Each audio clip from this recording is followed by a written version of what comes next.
Juan y soy fotógrafo. Mi oficina es la calle, el Parque Santander, el Parque de la Independencia, la Plaza Bolívar, la carrera séptima de Bogotá. Me enamoré de la fotografía gracias a mi abuelo, Julio Sosa Zamora. Él fue uno de los pioneros de la fotografía en el espacio público aquí en Colombia. Yo era el asistente de él y la compañía, le ayudaba a cargar los equipos, le ayudaba a preparar los químicos y así me fui metiendo cada vez más en este oficio tan bonito. Aunque me apasiona mucho lo que hago, me preocupa mi futuro. Mi trabajo es informal y varía de mes a mes, semana a semana, día a día. Cuando ya esté viejo, pues la verdad yo ya no puedo cargar mi cámara, mi herramienta de trabajo. No sé de qué voy a vivir, no sé cómo voy a hacer.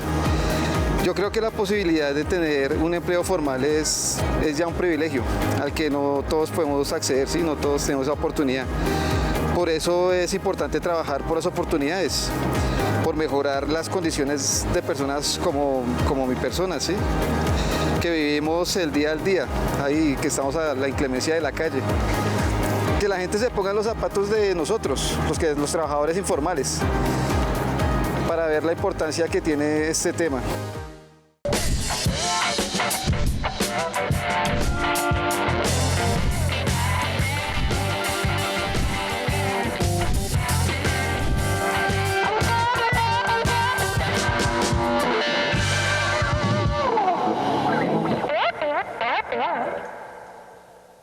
Buenas, mi hermano. Bien. Estoy buscando acá en la séptima el man que toma la foto más bacana desde hace muchos años. ¿Lo conoce? Bueno, muchas gracias, bienvenido. Gracias por eso. ¿Verdad, mi hermanito? ¿Cómo está? Bien, muchas ¿Quién no gracias. lo conoce usted aquí en la séptima? Pues sí, debido a que yo ya llevo bastante tiempo, por acá me conoce bastante gente, sí. ¿Usted ya se considera un personaje emblemático acá del centro de Bogotá? Yo me considero parte del paisaje ya de la séptima. ¿Cuántos años lleva acá trabajando, Juan? Pues imagínate, yo empecé con mi abuelo cuando tenía como 13 años, ya bastante tiempo. Quiero conocer su historia y de alguna manera quiero hoy ponerme en sus zapatos. ¿Me hace privilegio? Bueno, sí, muchas gracias por ponerse mis zapatos. Bien, bienvenido. Perfecto. Juan, este aparato, ¿qué significa en su vida? Este aparato para mí significa el recuerdo de mi abuelo, que fue mi maestro, mi padre, fue el que me enseñó la luz, la sombra, ¿sí? La fotografía. Y también es mi herramienta de trabajo, es parte de aquí el paisaje de Bogotá, porque esta cámara la tuvo mi abuelo muchos años acá en Bogotá, retratando muchos personajes muy grandes. Entonces también es más que todo la nostalgia del recuerdo de mi abuelo. ¿Lo pone, lo emociona eso? Bastante, sí señor. Un día de su vida, normal, acá en el camello, ¿cómo es, Juan? ¿A qué hora llega? Bueno, estoy llegando aquí a la séptima por tarde a las 8:30 de la mañana, consigo el agüita, armo la cámara y esperar que el cliente llegue. Si hay trabajos para hacer se adelantan, si no pues espera. Ahí el momento es stand-by hasta que llegue el cliente. Después de que llegue el cliente es muy bonito porque la gente empieza a observar qué es lo que es, porque muchas personas creen que cuando está ahí armada es como para adornar el paisaje. Ya cuando ven que en realidad funciona, ahí empieza la curiosidad, el interés de las personas y ahí empieza como mi trabajo en sí. Juan, a mí me gusta conocer la realidad porque es la única forma de ponerse en los zapatos de las personas y entenderlas. ¿Usted le va bien con la profesión? ¿Vive bien? ¿Vive dignamente? No, pues yo desempeño otros trabajos, otras labores y esto lo hago porque yo amo mucho hacer este tipo de arte, pues el legado de mi abuelo y porque yo no quiero dejar de hacerlo, pero no le da porque es su pasión. Es mi pasión, exacto, pero no le da a uno como para vivir dignamente solo de esto, no, es ahí la calle está bastante pesada también. Bien, acá pasa mucho turista. ¿Le ha pasado alguna vez que llegó un turista, usted le ofreció el trabajo y le dejó una buena plática? Sí, acá y gente de acá mismo, son de muy bonito corazón y sí, a mí me dan mucha propina, aquí siempre me dan mucha propina, me han regalado bastante propina. ¿Y usted cree que el colombiano promedio valora este trabajo o de pronto no lo ve con la importancia que realmente tiene? Es complicado porque por lo menos este es un tema que lleva 100 años en la evolución, la fotografía, pero la gente pues como que desconoce mucho esto, entonces no le da mucho el valor que esto tiene. Las personas que ya conocen como el tema o les gusta, son apasionados por fotografía o audiovisuales, les fascina mucho, les intriga mucho y se animan bastante. Bueno, usted sabe que normalmente a uno, la mamá, el papá o hasta el abuelo, siempre le decía a uno, mijo, ahorre, para que cuando llegue viejito pueda vivir bien, ¿cierto? Sí. Pero no es tan fácil, eso depende del trabajo que uno tenga. ¿Usted ha podido ahorrar en su vida o ha sido difícil? Es difícil, es complicado porque son muchos los gastos y no, ahorita la situación está pesada, no se puede ahorrar mucho. Un día a la vez toca. Sí, así es complicado. Bueno, ¿y alguna vez intentó buscar otros trabajos formales en una empresa, en una entidad que usted dijera, bueno, tengo una estabilidad económica o...? Sí, yo he trabajado en bastantes cosas, en una empresa, en banco. ¿Qué ha hecho, por ejemplo? Producción de cine y televisión y de medios audiovisuales. Ahí duré bastantes años trabajando en eso. ¿Y le pagaban el sueldito mensual bien? Sí, no, en audiovisuales es muy chévere. Yo aprendí mucho, me gustan mucho las luces, la cámara, ahí aprendí bastante. Y sí, ahí en audiovisual siempre pagan bien por lo general. Uno en Colombia siempre dice, la situación está difícil, está jodida, ¿cierto? ¿Usted cómo cree que desde el gobierno, desde las diferentes entidades, pueden garantizar que haya más acceso al empleo, que mejore el empleo, que no haya tanta gente desocupada en las calles? Pues yo creo que lo que hace falta es oportunidades para las personas, más oportunidades. Por lo menos yo sí me he puesto muchas veces en la labor de buscar oportunidades, es bastante complicado. Muchos requisitos, muchas, como decimos, muchos roscas, ¿sí? Y para uno entrar a una empresa o algo es bastante complicado. Entonces yo creo que la solución sería muchas oportunidades para personas. ¿Usted piensa a diario en el futuro? Sí. ¿Se lo imagina? Más o menos, sí. ¿Cómo quiere que sea su futuro? Tranquilo, una vejez tranquila y digna. Pero seguir haciendo esto yo no lo quiero dejar de hacer nunca. Esto es muy hermoso, esto para mí es todo. Y si no nos ganamos el baloto, ¿cómo aseguramos el futuro, Juan? Te voy a comprarlo primero. ¿Hay algo de pronto que le incomoda, que lo desanima, que sea difícil en esta profesión? No, la calle es bastante complicada. La calle es muy difícil. Las condiciones climáticas, las condiciones de inseguridad, el microtráfico, o sea, la calle es bastante pesada. Por más que usted no quiera meterse con nadie, termina metiéndose en cosas o lo meten en cosas. Si usted no se mete en nada, entonces usted es el creído, usted es el picado, usted es el sapo, en fin. La calle es bastante complicada, no me gusta la calle, la verdad. O sea, hay que ser fuerte para afrontar esta selva de cemento. No, ¿sí? no cualquiera trabaja la calle, no cualquiera trabaja la calle. ¿Me va a enseñar a tomar una fotico ahorita? Por supuesto, para el conocimiento es para compartir, claro. Bien. Más de 12 millones de trabajadores en Colombia están en la informalidad. Según cifras del DANE, aunque la tasa de personas que no cuenta con un trabajo formal disminuyó en los últimos meses, todavía se mantiene por encima del 55%. Dentro de las ciudades con la tasa de informalidad más alta se encuentran Sincelejo, Valledupar, Cúcuta, donde el porcentaje de personas que viven del rebusque supera el 60%. Sin embargo, en zonas rurales es aún más alarmante, pues la informalidad en el campo llega hasta el 83%. La informalidad preocupa por 3 razones. Primero, los trabajadores informales no tienen acceso a salud y pensión. Segundo, las empresas y trabajadores informales están por debajo de los niveles promedio de productividad, aunque podrían aportar más al crecimiento económico del país. Y tercero, cuando hay empleo informal, no puede recaudarse impuestos de manera efectiva.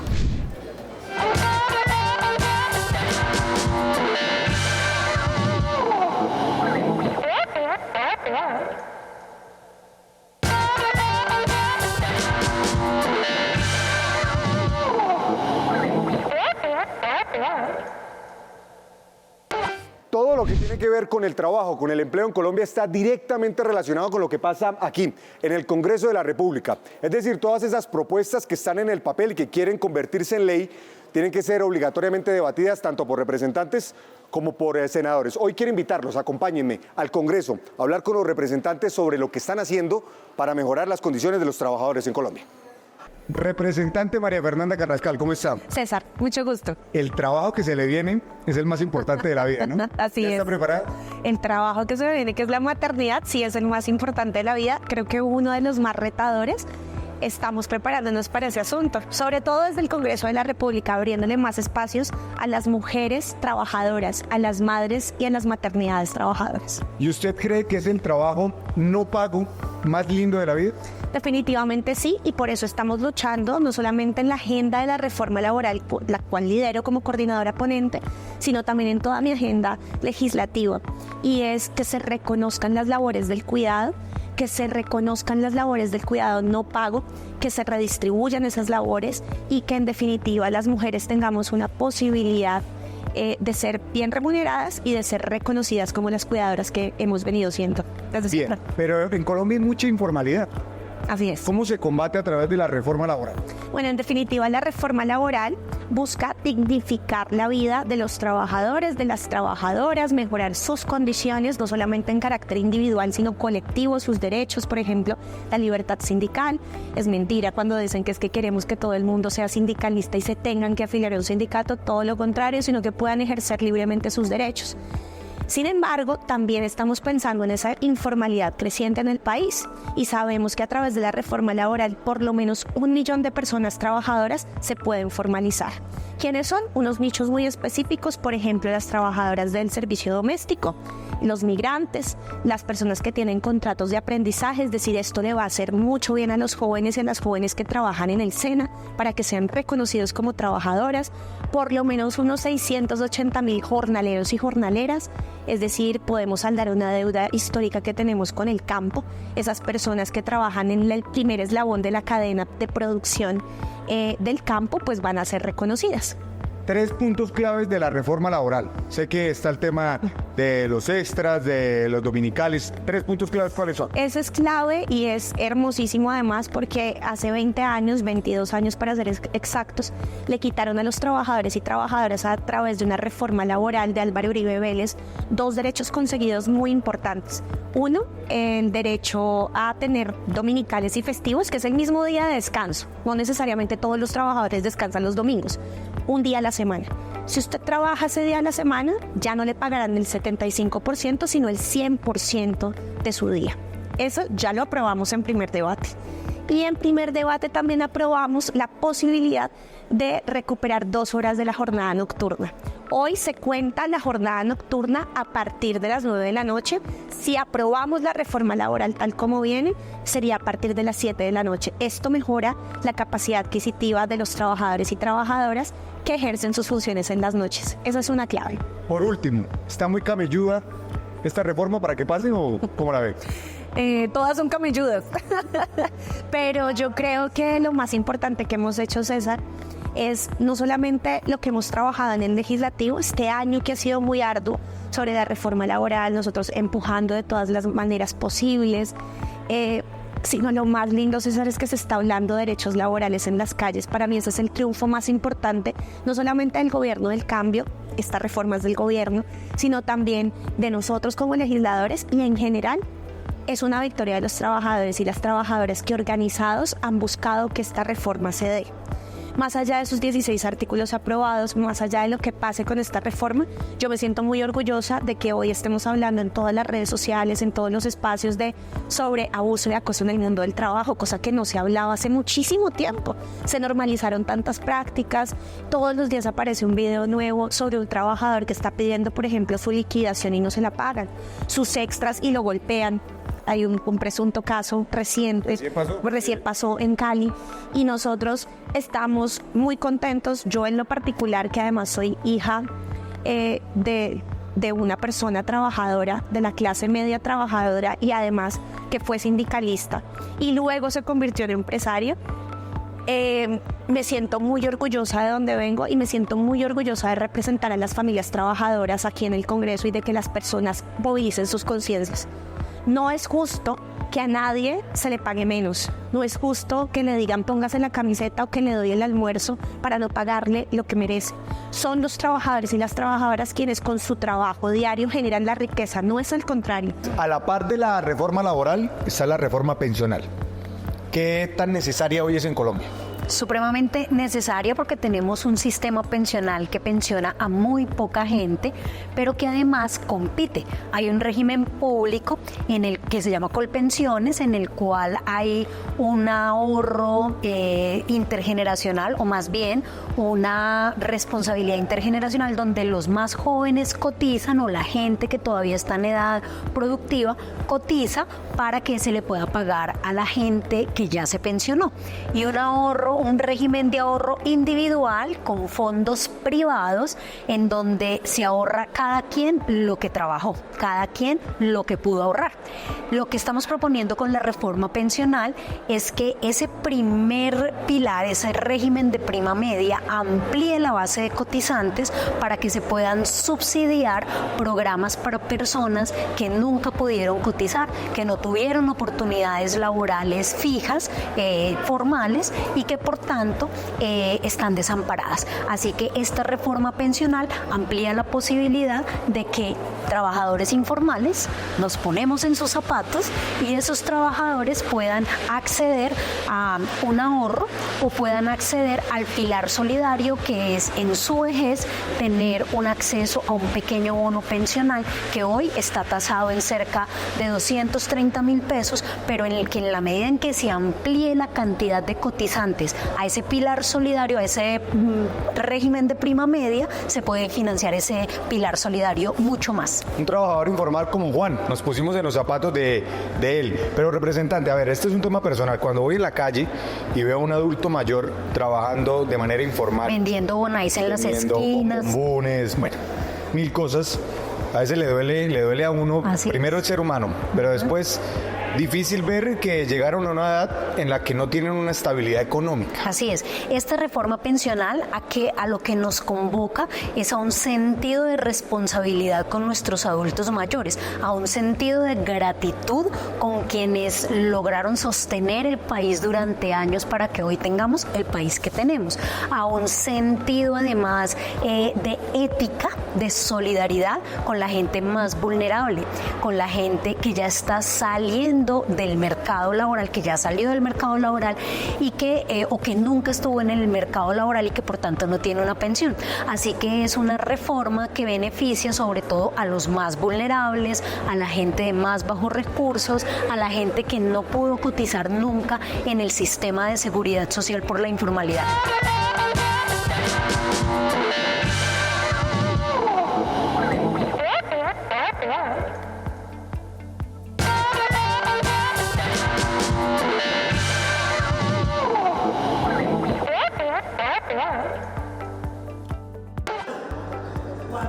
Estar en curso la reforma pensional y la laboral, se despiertan diferentes opiniones en el país. ¿Usted cree que son convenientes en este momento para el país o qué hay que hacer? No, yo las creo tremendamente inconvenientes. Lo primero que hay que despejar es que cuando uno niega la posibilidad de una reforma laboral, no está negando derechos de los trabajadores, todo lo contrario.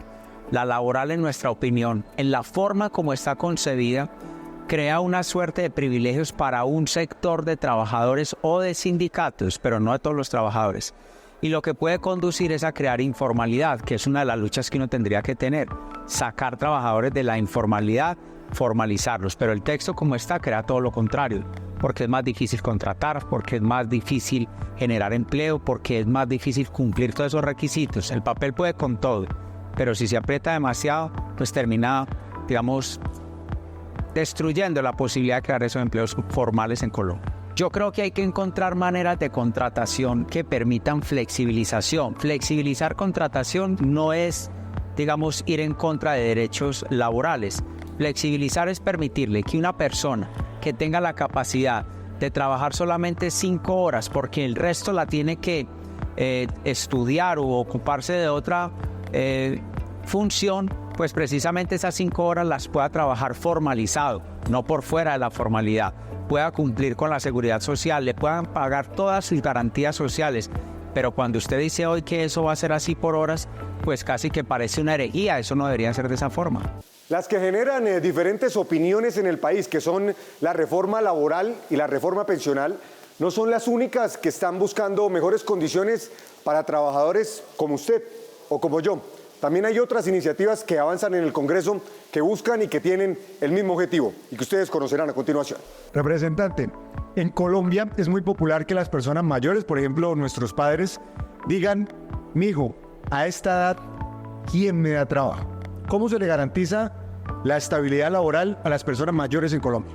Bueno, es una gran problemática en todo Colombia, inclusive cuando tenés 40 años y te quedas sin trabajo, no hay posibilidad de trabajo. Entonces, hoy tenemos en la Comisión Séptima, que ya fue aprobado y ya va a pasar para la plenaria, un proyecto muy bonito que busca la estabilidad laboral para evitar que el edadismo o lo que se llama la discriminación por edad, que haya esa equidad primero, segundo, que hayan programas de formación y tercero, aprender de los adultos mayores, aprender de los que tienen experiencia, y por eso es necesario escucharlo y saber qué ha pasado en la historia y para que sea mucho mejor dentro de las empresas y en el mundo laboral. Representante, ¿usted cree que el trabajo en el hogar en Colombia, los servicios domésticos, no son valorados lo suficiente en nuestro país? Bueno, efectivamente hay una preocupación porque no hay una regulación que se respete en Colombia frente a las trabajadoras domésticas o la gente que trabaja en el hogar. Por eso estamos en este Congreso tramitando un proyecto de ley que fortalece la inspección laboral en los hogares para atender sobre todo a las mujeres que tienen ocupación, trabajo doméstico, para que tengan sus derechos laborales, para que tengan su derecho de salud, su seguridad social. Y obviamente este proyecto lo que busca es reconocer esa deuda histórica que hay con las mujeres que trabajan en los hogares. Me comentó alguien que trabaja en manipulación de alimentos. Me contó, yo no lo creía, que el trabajo es además muy desgastante e importante, pero muy mal pago. ¿Usted qué propone al respecto?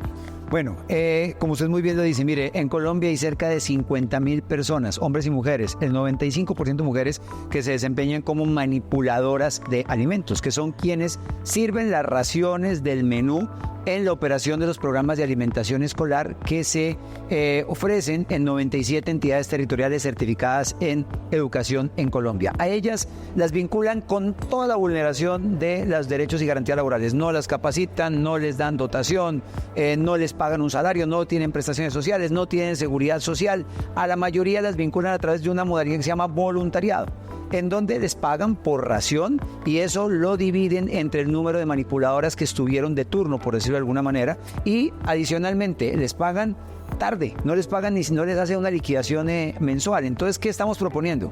Que de aquí en adelante a todas aquellas mujeres y hombres que se desempeñen como manipuladoras o manipuladores de alimentos en la operación de los programas de alimentación escolar, es obligatorio que los contraten con el respeto de todos los derechos y garantías laborales.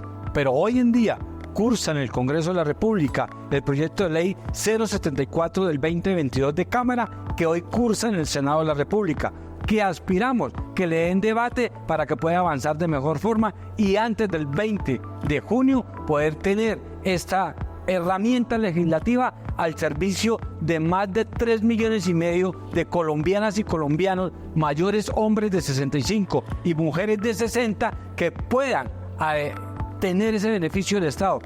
Buscamos garantizarle a ese hombre o mujer, adulto mayor, que reúnan los requisitos establecidos en la norma, 225,000 pesos mensuales. Proyecto de ley 351 de 2024 Cámara, por medio del cual se pretende fomentar y promover la economía popular, principalmente del campo, y asociado al eje de seguridad y soberanía alimentaria, porque justamente como lo has dicho, la economía se ha asociado mucho a los empleos de carácter formal, pero estamos olvidando aquellas economías populares que son el motor del desarrollo en las distintas territorialidades y en este caso en concreto con los trabajadores del campo. Les preguntamos a los congresistas qué otros trabajos han tenido a lo largo de sus vidas que les hayan dejado experiencias inolvidables. El primer Rappi fui yo, porque los penaditos del barrio éramos los que llevábamos los domicilios a las diferentes casas. Fui taxista, por ejemplo, aquí en Bogotá. Te podría decir que es uno de los trabajos más difíciles, sobre todo en la noche, recién empezando.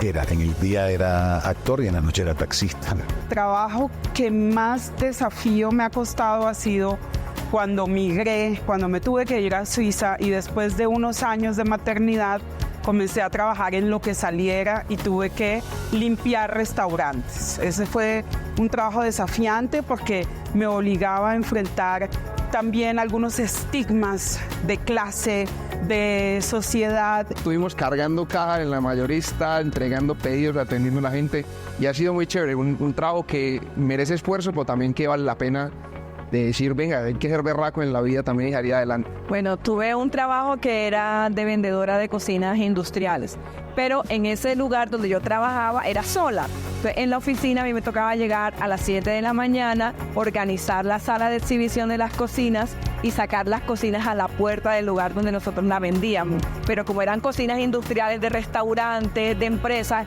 eran cocinas y hornos que pesaban muchísimo y me tocaba todos los días a las 8 de la mañana sacarlo, ingresarlo dentro de las instalaciones a las 12 del mediodía para irme, luego sacarlo nuevamente a las 2 y guardarlo a las 6 de la tarde. Era sola, además en ese momento pesaba, era súper flaquita, pesaba como 55 kilos y me causaba mucha dificultad y cada vez que yo me levantaba yo decía, Dios mío, ¿será que hoy encontraré a alguien que me ayude a sacar estas cocinas a la puerta en la mañana y en horas de la tarde?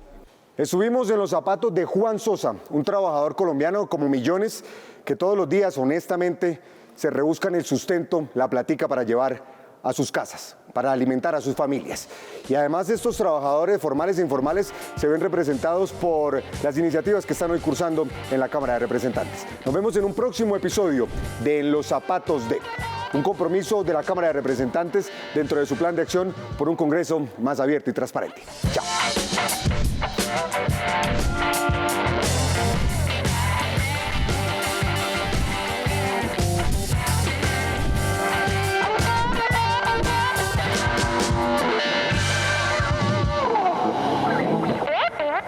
Yeah.